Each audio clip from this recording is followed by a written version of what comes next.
എന്താണ് അമേരിക്കയ്ക്ക് സംഭവിച്ചത്? ഐക്യരാഷ്ട്രസഭയിൽ പോലും റഷ്യയെ അനുകൂലിച്ചുള്ള നിലപാട് സ്വീകരിക്കുന്ന അമേരിക്ക വലിയ മാറ്റത്തിലൂടെയാണ് കടന്നു പോകുന്നത് എന്ന കാര്യം ഉറപ്പാണ്. ഉക്രൈനെ കൈവിട്ട അമേരിക്ക നിലവിൽ റഷ്യയുടെ കൈപിടിക്കുമ്പോൾ പാശ്ചാത്യ ലോകത്തിന് സഹിക്കാനേ ആകുന്നില്ല. ഒരു കാലത്ത് അമേരിക്കയുമായി ചേർന്ന് റഷ്യക്കെതിരെ പടപൊരുതിയ രാജ്യങ്ങളൊക്കെ വാ തുറന്ന് മേലോട്ട് നോക്കി നിൽക്കുകയാണ്. എന്താണ് ട്രംപിന് സംഭവിച്ചത് എന്ന് മനസ്സിലാക്കാൻ അവർക്കിനിയും സമയം വേണ്ടിവരും. എന്നാൽ ഇതൊക്കെ പുത്തിൻ്റെ ബുദ്ധിയാണെന്ന് നമുക്ക് പെട്ടെന്ന് മനസ്സിലാക്കാൻ കഴിയും. ചെയ്തു തന്ന സഹായത്തിന് എന്തും നൽകാൻ തയ്യാറായിരിക്കുന്ന റഷ്യയെ ഇനി അമേരിക്കയ്ക്ക് ഉപേക്ഷിക്കാനാകില്ല. പുത്തിനും ട്രംപും കൂടി ചേരുന്നതിനെ നിങ്ങൾ എങ്ങനെയാണ് നോക്കിക്കാണുന്നത് എന്ന് കമന്റ് ചെയ്യണേ. നമുക്ക് നേരെ വീഡിയോയിലേക്ക് പോകാം.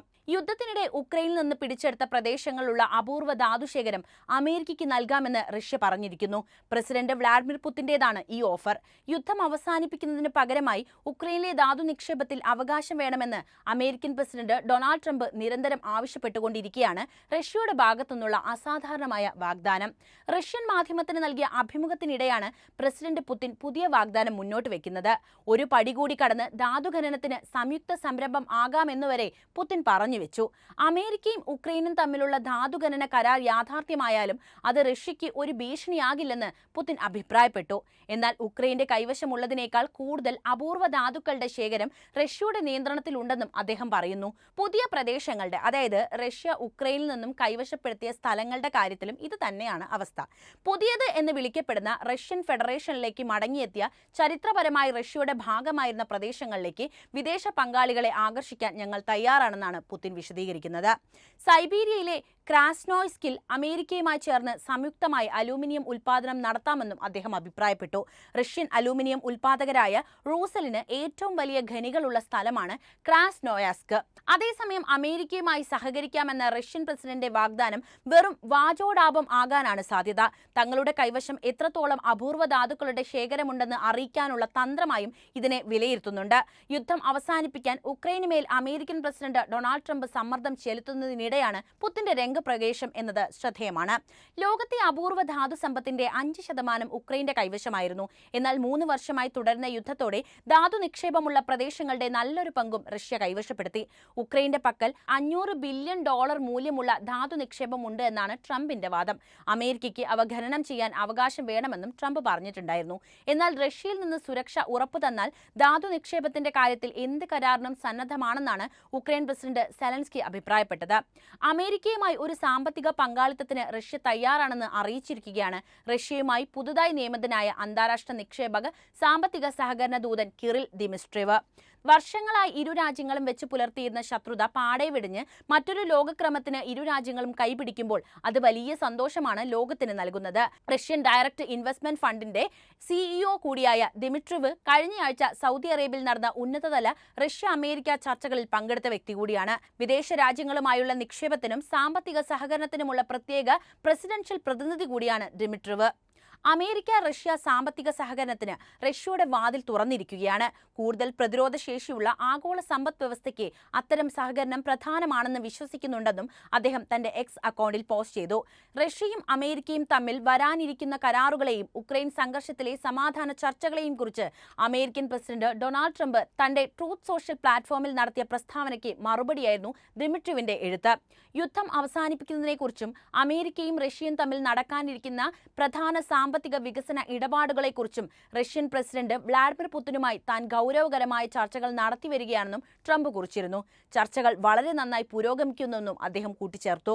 സൗദിയിൽ നടന്ന ചർച്ചയിൽ അമേരിക്കൻ പ്രതിനിധി സംഘത്തിൽ ഉണ്ടായിരുന്ന ട്രംപിന്റെ പ്രത്യേക ദൂതനായ സ്റ്റീവ് വിറ്റ്കോഫ് ഒരു വെടിനിർത്തൽ കരാർ ഉണ്ടായാൽ അമേരിക്കൻ കമ്പനികൾ തിരിച്ചുവന്ന് അവിടെ വ്യാപാരം നടത്തുമെന്ന് പറഞ്ഞിട്ടുണ്ടായിരുന്നു.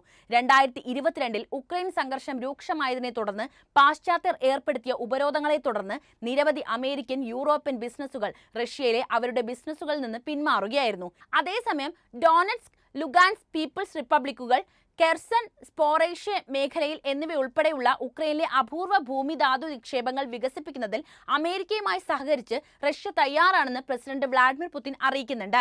എന്നാൽ ട്രംപിന്റെ ഭരണകൂടം ഉക്രൈനുമായി മുന്നോട്ട് കൊണ്ടുപോകുന്ന അപൂർവ ഭൂമി കരാർ റഷ്യയെ ബാധിക്കുന്നില്ല എന്ന് റഷ്യ 1 TV ജേർണലിസ്റ്റ് പവൽ സുരുബിന് നൽകിയ അഭിമുഖത്തിൽ പറയുന്നു.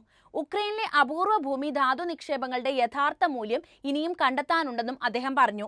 അപൂർവ ഭൗമ ധാതു സമ്പത്തിന്റെ കാര്യത്തിൽ ആഗോളതലത്തിൽ തന്നെ മുന്നിലുള്ള രാജ്യങ്ങളിലൊന്നാണ് റഷ്യ. തങ്ങളുടെ ഈ നിക്ഷേപങ്ങൾ വികസിപ്പിക്കുന്നതിൽ അന്താരാഷ്ട്ര നിക്ഷേപകരുമായി പ്രവർത്തിക്കാൻ റഷ്യ തയ്യാറാണെന്നും പുടിൻ പറയുകയുണ്ടായി. അതിനിടയിൽ ഉക്രൈനിലെ സംഘർഷത്തിന് വേഗത്തിൽ അറുതി വരുത്തണമെന്ന് ആവശ്യപ്പെട്ടിട്ടുള്ള അമേരിക്ക തയ്യാറാക്കിയ ഒരു കരട് പ്രമേയം ഐക്യരാഷ്ട്രസഭ സുരക്ഷാ കൗൺസിലിൽ അംഗീകരിച്ചു. സമാധാനത്തിലേക്കുള്ള സുപ്രധാന ചുവടുവെപ്പാണ് അമേരിക്കയും റഷ്യയും ഈ നീക്കത്തെ വിശേഷിപ്പിച്ചത്. 15 അംഗ കൗൺസിലിൽ 10-0 വോട്ടിനാണ് പ്രമേയം പാസ്സായത്. 5 രാജ്യങ്ങൾ വോട്ടെടുപ്പിൽ നിന്ന് വിട്ടുനിന്നു. ഐക്യരാഷ്ട്രസഭയിലെ റഷ്യയുടെ പ്രതിനിധി വാസിലി നെബൻസിയ പ്രമേയത്തെ സ്വാഗതം ചെയ്തു. കൂടുതൽ സമാധാന ശ്രമങ്ങൾക്കുള്ള അടിത്തറയായി റഷ്യ ഇതിനെ കാണുന്നുവെന്ന് അദ്ദേഹം പറഞ്ഞു. എന്തായാലും ട്രംപ് വന്നതോടെ അമേരിക്കൻ വിദേശ നയത്തിൽ പോലും കാര്യമായ മാറ്റങ്ങളാണ് സംഭവിച്ചത്. പ്രസിഡന്റ് ഡൊണാൾഡ് ട്രംപിന്റെ സമീപകാല വിദേശനയ തീരുമാനങ്ങൾ യുഎസിന്റെ പിന്തുണ ഉക്രൈനിൽ നിന്ന് റഷ്യയിലേക്ക് മാറ്റാൻ കാരണമായി. ഇത് അന്താരാഷ്ട്ര സഖ്യകക്ഷികളിലും അതുപോലെ ആഭ്യന്തര വിമർശകരിലും ആശങ്ക ഉയർത്തിയിട്ടുണ്ട് എന്ന കാര്യവും സത്യമാണ്. എന്തുകൊണ്ടായിരിക്കണം ട്രംപ് ഇത്തരമൊരു തീരുമാനം സ്വീകരിച്ചത് എന്നല്ലേ നമുക്കൊന്ന് നോക്കിയാലോ. 2025 ഫെബ്രുവരിയിൽ ഉക്രൈനെതിരെ യുദ്ധം ആരംഭിച്ചതിന് റഷ്യയെ അപലപിക്കുന്ന ഐക്യരാഷ്ട്രസഭയുടെ പൊതുസഭാ പ്രമേയത്തിനെതിരെ ട്രംപ് ഭരണകൂടം വോട്ട് ചെയ്തു. ഈ വോട്ടെടുപ്പിലൂടെ യൂറോപ്യൻ സഖ്യകക്ഷികൾക്ക് എതിർ ശബ്ദമായി ട്രംപ് മാറി. 93 രാജ്യങ്ങൾ പ്രമേയത്തെ അനുകൂലിച്ചും 18 രാജ്യങ്ങൾ എതിർത്തും 65 രാജ്യങ്ങൾ ഇതിൽ നിന്നും വിട്ടുനിൽക്കുകയും ചെയ്തു. ഉക്രൈനിൽ നിന്ന് റഷ്യ ഉടൻ സൈന്യത്തെ പിൻവലിക്കണമെന്നും സിവിലിയന്മാർക്കെതിരായ ആക്രമണങ്ങൾ അവസാനിപ്പിക്കണമെന്നും പ്രമേയം ആവശ്യപ്പെട്ടു. സമാധാന കേന്ദ്രീകൃതമായ ഒരു പ്രമേയത്തിനായുള്ള ആഗ്രഹത്തിന് US ഉദ്യോഗസ്ഥർ ഊന്നൽ നൽകിയെങ്കിലും റഷ്യയെ നേരിട്ട് കുറ്റപ്പെടുത്തുന്നത് ഒഴിവാക്കിയാണ് US ഈ നിലപാട് സ്വീകരിച്ചത്. സംഘർഷം അവസാനിപ്പിക്കുക എന്ന ലക്ഷ്യത്തോടെ president Trump Russian president Vladimir പുടിനുമായി നേരിട്ട് ചർച്ചകളിൽ ഏർപ്പെട്ടിട്ടുണ്ടല്ലോ. 2025 ഫെബ്രുവരിയിൽ നടന്ന ഒരു യോഗത്തിൽ സാധ്യമായ സമാധാന കരാറിന്റെ ഭാഗമായി ഉക്രൈനിലെ യൂറോപ്യൻ സമാധാന സേനാംഗങ്ങളെ പുടിൻ സ്വീകരിക്കുമെന്ന് ട്രംപ് ശുഭാപ്തി വിശ്വാസം പ്രകടിപ്പിച്ചു. ഈ സമീപനം റഷ്യയോടുള്ള ഒരു ഇളവായിട്ടാണ് എല്ലാവരും കണ്ടത്. ഇത് US ഉക്രൈനുള്ള പരമ്പരാഗത പിന്തുണയെ ദുർബലപ്പെടുത്തുന്നുവെന്നാണ് അന്ന് തന്നെ ചർച്ചകൾ ഉയർന്നത്. ആഭ്യന്തരമായും അന്തർദേശീയമായും ട്രംപിന്റെ ഈ നിലപാട് വിമർശനങ്ങൾക്ക് കാരണമായിട്ടുണ്ട്. ഹൂസ്റ്റണിൽ ഉക്രൈനിയൻ സമൂഹം നിരാശ പ്രകടിപ്പിച്ചു. യുദ്ധത്തിന്റെ ഉത്തരവാദിത്തം ട്രംപ് ഉക്രൈനിലേക്ക് മാറ്റിയതും പുടിനോടുള്ള അദ്ദേഹത്തിന്റെ അനുകൂലമായ സമീപനവും എടുത്തു കാണിച്ചായിരുന്നു വിമർശനം. ഗവൺമെന്റിന്റെ നിലപാട് പതറുമ്പോഴും അമേരിക്കൻ ജനത ഉക്രൈനെ പിന്തുണയ്ക്കുന്നത് തുടരുന്നുവെന്ന് കമ്മ്യൂണിറ്റി നേതാക്കൾ പറയുകയായിരുന്നു. റഷ്യയുമായുള്ള ട്രംപിന്റെ സഖ്യം ആഗോളതലത്തിൽ ഗണ്യമായ മാറ്റത്തിന് കാരണമായി എന്ന് നമുക്ക് ഉറപ്പിച്ചു പറയാം. പരമ്പരാഗത സഖ്യങ്ങളിൽ നിന്ന് US സ്വയം അകന്നു നിൽക്കുന്നതിൽ യൂറോപ്യൻ നേതാക്കൾ ആശങ്ക പ്രകടിപ്പിച്ചിട്ടുണ്ട്. ഉദാഹരണത്തിന് ജർമ്മനിയുടെ വരാനിരിക്കുന്ന നേതാവ് ഫെഡറിക് മെർസ് US-ൽ നിന്ന് യൂറോപ്യൻ സ്വാതന്ത്ര്യത്തിനായി വാദിച്ച വ്യക്തിയാണ്.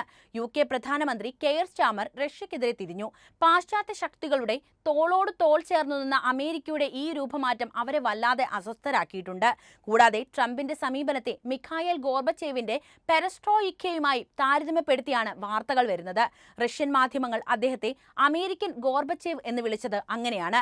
രണ്ട് നേതാക്കളും ദീർഘകാല നയങ്ങൾ ഉപേക്ഷിച്ച് മുന്നോട്ട് വരുമ്പോൾ മോസ്കോയ്ക്കും വാഷിംഗ്ടണിനുമിടയിൽ പുതിയ സൗഹൃദം രൂപപ്പെടുകയാണ്. പക്ഷേ അത് ഇരു രാജ്യങ്ങളും സൂക്ഷിക്കുന്ന, പ്രത്യേകിച്ച് അമേരിക്കയുടെ പരമ്പരാഗത സഖ്യകക്ഷികളുമായി ചില വിള്ളലുകൾ സൃഷ്ടിക്കുന്നതിലേക്കും നയിച്ചേക്കാം. ദീർഘകാല വിദേശ നയ നിലപാടുകളിൽ മാറ്റം വരുത്തുന്നതിന്റെ സങ്കീർണതകളും സാധ്യതയുമുള്ള പ്രത്യാഘാതങ്ങളും ഇത് കാണിക്കുകയും ചെയ്യുന്നു.